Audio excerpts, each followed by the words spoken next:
There is a sound you have never noticed until this morning. It is the sound of a single ceramic mug being set down on a wooden counter at 6:47 a.m. in a 412 square foot studio apartment in Portland, Oregon. One mug, one counter, one small clean noise that fills the entire room because there is nothing else in the room to absorb it. You are Maya Chen. You are 33 years old. You have $73,400 in a Vanguard index fund. You have a black duffel bag in the closet that contains every piece of clothing you own. You have one chair, one mattress on a low wooden frame, one desk, one lamp, two pots, 3 plates, 4 forks. You have 137 things in total, and you have counted them, because counting them is the kind of thing you do now. You do not know yet that this morning is the morning everything is going to change. You think this is just Tuesday. You think you are going to drink your tea and answer 2 emails and walk to the library, the way you have walked to the library on most Tuesdays for the last 14 months. But this is the morning your phone is going to ring at 9:11 a.m., and on the other end is going to be a man named Devon Reyes, your college roommate, the person who 11 years ago slept in the bunk above yours and ate cereal out of the same chipped bowl as you did. And Devon is going to say something into the phone that is going to make you sit down on your one chair and stare at your one mug and finally understand the size of the choice you made. But that is at 9:11. Right now, it is 6:47. Right now, you are still inside the smallness, and the smallness still feels like an experiment instead of an answer. I am Wes Calder. I want to tell you about Maya Chen. I have spent 2 years tracking the numbers behind a path most people only romanticize, and I have come to believe that what Maya did between the ages of 22 and 33 is the single most underestimated financial maneuver available to anyone reading this. Not because it made her rich. It did not make her rich. Not in the way the word usually means. It made her something stranger and rarer and harder to photograph. It made her unowned. You do not know what unowned means yet. You will. Stay with me. Let me take you back. 11 years back. The morning you signed your first lease. You are 22 years old. You are standing in a property management office in Southeast Portland that smells like printer toner and old coffee. You are signing the lease on a 1-bedroom apartment that costs $1,490 a month. The leasing agent, a tired woman named Brenda, slides the keys across the desk and says congratulations, and you feel, for one bright second, like a real adult. Like you have finally arrived. You earn $58,000 a year. You have just started a junior marketing position at a regional outdoor apparel company. You are excited. You are scared. You are exactly where you are supposed to be at 22, which is to say, you have absolutely no idea what is supposed to happen next, and you are very busy pretending that you do. Devon signs his lease on the same day. You both moved out of your shared college apartment 2 weeks ago. Devon's new place is a 2-bedroom on the east side, $1,900 a month, and he has already ordered furniture from West Elm. A leather sofa for $2,400, a king bed for $1,600, a walnut dining table for $1,100.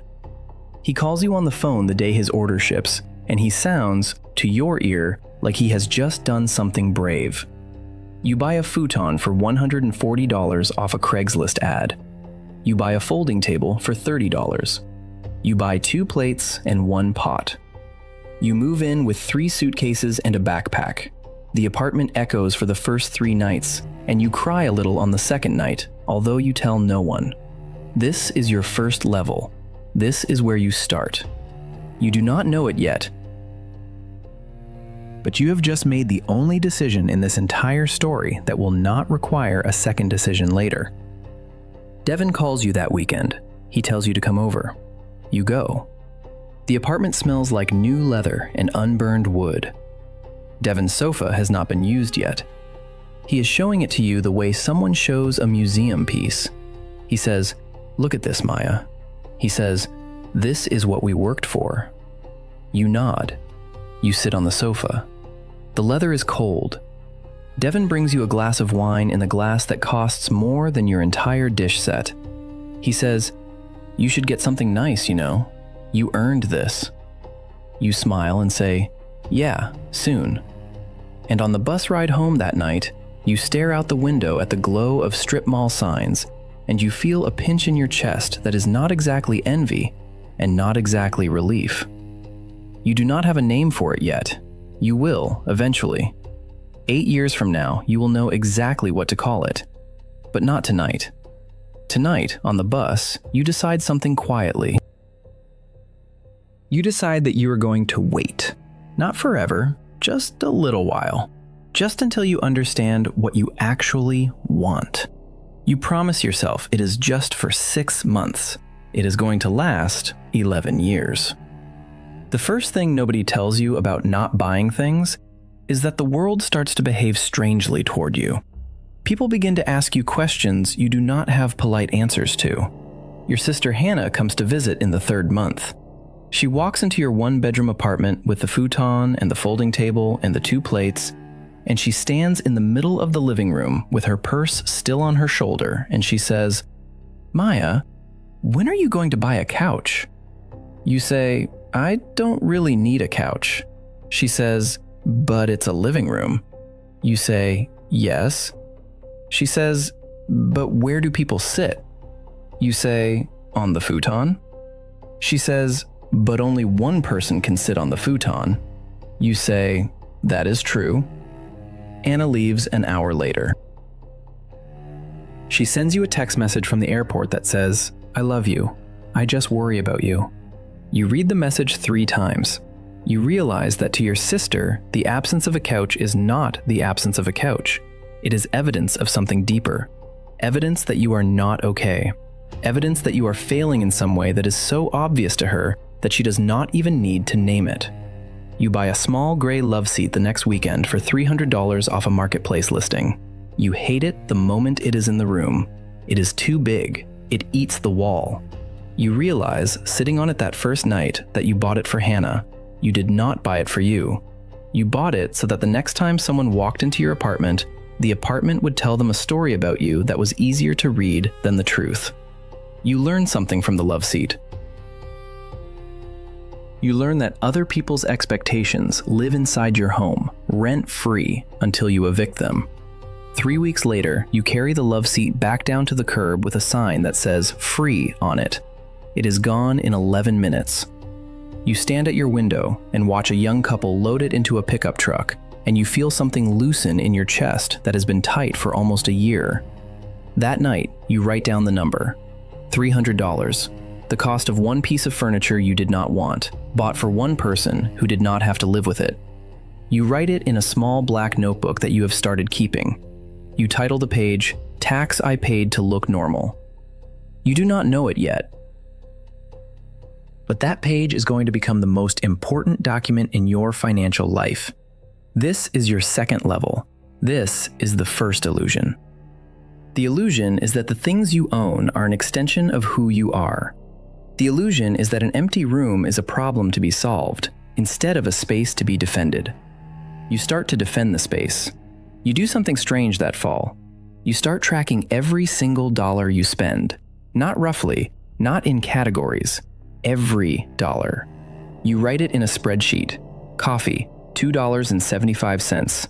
Bus pass, $99. Rent, $1,490. Phone bill, $62. Groceries, $212. Library card, free. The first month you total it up and you stare at the number for a long time. $1,847. That is what your entire life costs to operate, in dollars, for 30 days. You are earning, after taxes, about $3,700 a month. So if your life costs $1,847, then every month you have $1,853 left over. You do the math the way someone would do the math if they had never been told the math was forbidden. You think, if I save almost $2,000 every month for 1 year, that is $24,000. In 2 years, almost 50,000. In 5 years, well over 100,000, even before any interest. You sit on your folding chair at your folding table and you stare at the spreadsheet and you feel a kind of vertigo, not because the number is big, because the number was always there, hiding in plain sight, waiting for someone to count it. You open a brokerage account that night. You move $2,000 into a basic 3-fund index portfolio. You are not sophisticated. You are not optimizing for tax efficiency. You are just doing what a calm person would do if a calm person were given $58,000 a year and an empty apartment. You are now a person with an investment account. Devon does not have one. Devon is making payments on the leather sofa at 24% interest, although you will not learn this until much later. This is the year your life starts to fork. Year 3, year 4, years that pass quietly. You get a raise. You are now making $66,000. You do not increase your spending. You increase your investing. The spreadsheet now has $13,000 in it, then $21,000, then $34,000. Devon gets a raise too. He is making $72,000 now. He buys an Audi A4, used, with a 36-month loan at 6.9%. He buys a new mattress because the old one was bothering his back. He buys a smart television, then a sound system to go with the smart television, then a second smart television for the bedroom.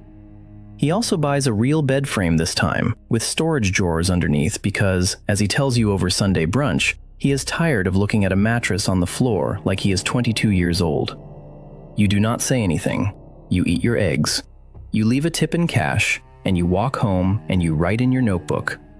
Devon's storage drawers cost more than my computer. You also write, he is not wrong to want them.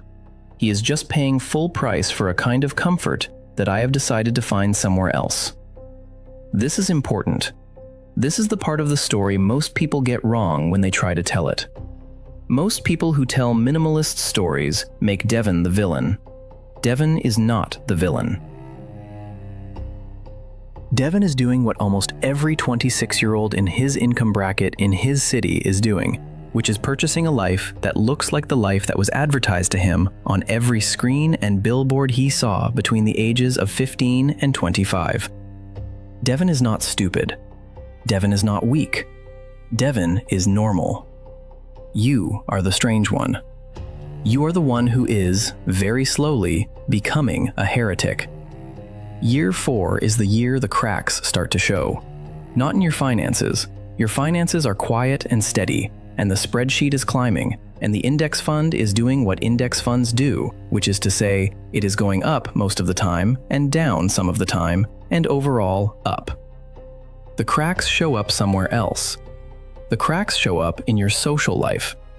You stop getting invited to certain things. It happens slowly. Brunches in expensive neighborhoods stop including you. Group trips to Mexico are planned in group chats you are not in. A cousin gets married in San Diego, and you decline because the flight, hotel, dress, gift, and 4-day commitment add up to about $2,700, and you do not, in your bones, believe that a 4-day weekend in San Diego is worth 1 full month of your freedom. Your cousin sends you a polite text. You send back a polite gift. The thread goes quiet. 6 months later, you realize she has unfollowed you on Instagram, and you are surprised by how little it hurts, and also by how much it hurts that it does not hurt more. This is the part of the story that does not fit on a thumbnail. This is the part where minimalism stops being a Pinterest board and starts being a small, daily, slightly lonely religion. You start spending Saturday mornings at the Multnomah County Central Library on the 3rd floor at a wooden table near the window that overlooks 10th Avenue. You read books about money the way other people watch crime shows. You read Vicky Robin. You read Joe Dominguez. You read a man on the internet who calls himself Mr. Money Mustache and who says very plainly that a 50% savings rate buys you financial freedom in roughly 17 years. And a 75% savings rate buys it in roughly 7. And you sit at that wooden table on the 3rd floor of the library and you do the arithmetic on a piece of scratch paper, and your hand shakes a little because you realize that you are already saving 50%. And you have been saving 50% for almost 3 years. And nobody in all this time has ever told you what that number actually buys. It buys decades. That is what nobody told you. The thing you have been doing quietly, the thing that made your sister worry and your cousin unfollow you, the thing that made you eat lentils in a 400 square foot apartment while Devon ate brunch on a leather sofa, that thing was not a deprivation. That thing was a transaction. You were trading in real time the bottom half of your closet for the top half of your 40s. You walk home from the library that Saturday and you do not remember walking. You arrive at your door and you stand on the threshold and you look at your apartment. And for the first time in 3 years, you do not see what is missing. You see what is bought. The empty wall is a year of freedom. The folding table is 6 months. The futon is 8. You are standing inside a vault that does not look like a vault, and you have been making deposits with your whole life. Year 5, year 6, year 7. Years that move the way savings move, almost invisibly, until they are not invisible at all. Devon buys a house at 31. He puts $40,000 down on a $487,000 3-bedroom in a suburb 30 minutes from the city. The mortgage is $2,900 a month. Property tax is another $500. Insurance, $200. Utilities on a 2,800 square foot house, $340 in winter. Lawn service because he travels for work. HOA. New roof in year 2. A water heater in year 3. A divorce attorney in year 4, although that part is not on the spreadsheet. That part is just on his face when you meet him for coffee in the spring of the year you both turn 32. Devon's total monthly cost of being alive, by your best estimate from the things he has told you over the years, is somewhere between $6,000 and $6,400 a month. Yours is $1,847, and it has barely moved in 11 years. You both earn roughly the same income now.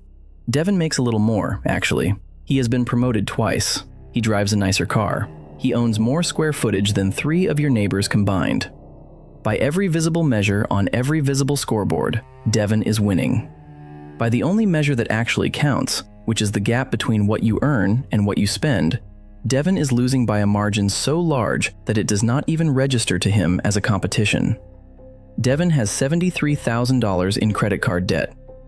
Devon has a $447,000 mortgage. Devon has, in liquid investments outside his retirement account, approximately $9,000. Devon has, by his own admission, on a Tuesday night in March, over a beer in a bar on Hawthorne, no plan to retire before 67. You have, on the same Tuesday night, $312,000 in a Vanguard account, no debt of any kind, and a passive income from your dividends and a small side business writing copy for outdoor brands of approximately $1,040 a month. Your monthly expenses are still $1,847. The gap between what you need and what you have is small enough now that it can be closed by part-time work, by interest, by almost nothing. You are, at 32 years old, 11 months away from being able to walk away from your job entirely. You do not tell Devon. You do not tell anyone. You go home that night, and you sit on your one chair at your one desk, and you open the spreadsheet, and you stare at the bottom right cell, the one labeled Months Until Freedom, and the number in that cell, for the first time in 11 years, is 11. You do not cry. You do not celebrate. You make tea. You sit with the mug between your hands. You think about the love seat you bought to make your sister comfortable. You think about the cousin who unfollowed you. You think about Devon's leather sofa, cold under your thighs at 22, and the look on his face the night he told you he had earned it. You think, he did earn it, and he is still paying for it. 11 months later, on the morning we started with, that morning in the 412 square foot studio, the one mug, the wooden counter, 6:47 a.m., you sit down and write your resignation letter. 3 sentences. You do not negotiate. You do not ask for a sabbatical. You give 2 weeks because 2 weeks is what is fair. You walk into your manager's office on a Thursday and you slide the letter across the desk. And your manager, a kind man named Ruben who has watched you work for 9 years, reads it twice and then looks up at you and says, very quietly, "Are you okay, Maya?" You say, "Yes." For the first time in a long time, yes. At 9:11 a.m. on the morning everything changes, your phone rings. It is Devon. He is calling because Hannah told him, because Hannah heard from your mother, because your mother heard from you the night before. Devon is calling because he does not understand. Devon is calling, although neither of you will say it out loud, because somewhere underneath the confusion is a question he has been afraid to ask for 11 years. He says, "Maya." He says, "You really did it." You say, "Yes." He is quiet on the line for a long time, long enough that you can hear his refrigerator humming in the background of his beautiful kitchen, long enough that you can hear, very faintly, a dog barking in his cul-de-sac, long enough that you understand, finally, that this is the conversation you have been waiting for since you were 22 years old and you sat on his cold leather sofa with a glass of wine you did not want. Devon says, "How?" And here is what you say. Here is what I want you to hear, because this is the entire video. This is the whole 11 years compressed into one sentence. This is the thing that took Maya Chen a decade to learn, and that I am going to hand to you for free right now, before you close this tab and go back to your own life. You say, "Devon, I did not save more than you. I just bought less of the life they were selling." That is it. That is the whole trick. That is the only sentence in this entire story that matters. Maya Chen did not earn an outsized income. She did not invent an app. She did not inherit money. She did not get lucky in the market. Maya Chen did one single, quiet, almost embarrassing thing for 11 straight years. She refused to buy the version of her life that was being advertised to her, and she invested the difference. That is not minimalism. That is not frugality. That is not even really a financial strategy. That is a kind of literacy. It is the ability to read a price tag and see, underneath the number, the hours of your life it is going to cost you to pay it. Vicky Robin called it life energy. Joe Dominguez called it the same. The Bureau of Labor Statistics will tell you, if you bother to look, that the average American household spends more than 60% of its income on 3 categories: housing, transportation, food, which means that 3 decisions, made once and revisited rarely, decide most of the financial life of most of the people in this country. Maya made those 3 decisions differently. She rented small. She did not own a car for 9 of the 11 years. She cooked at home. That is the entire program. There is no fourth secret. There is no advanced technique.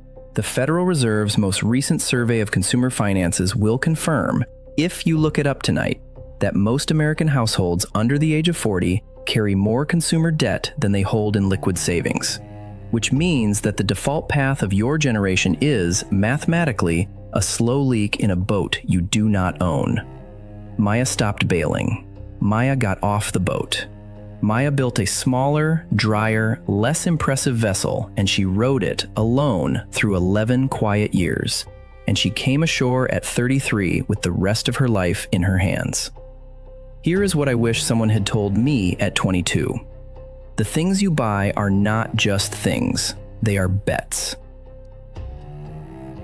Every object in your home is a bet on the version of yourself you thought you were going to become when you bought it. Most of those bets do not pay off. The leather sofa does not make you the man who deserves a leather sofa. The Audi does not make you the woman who is going somewhere.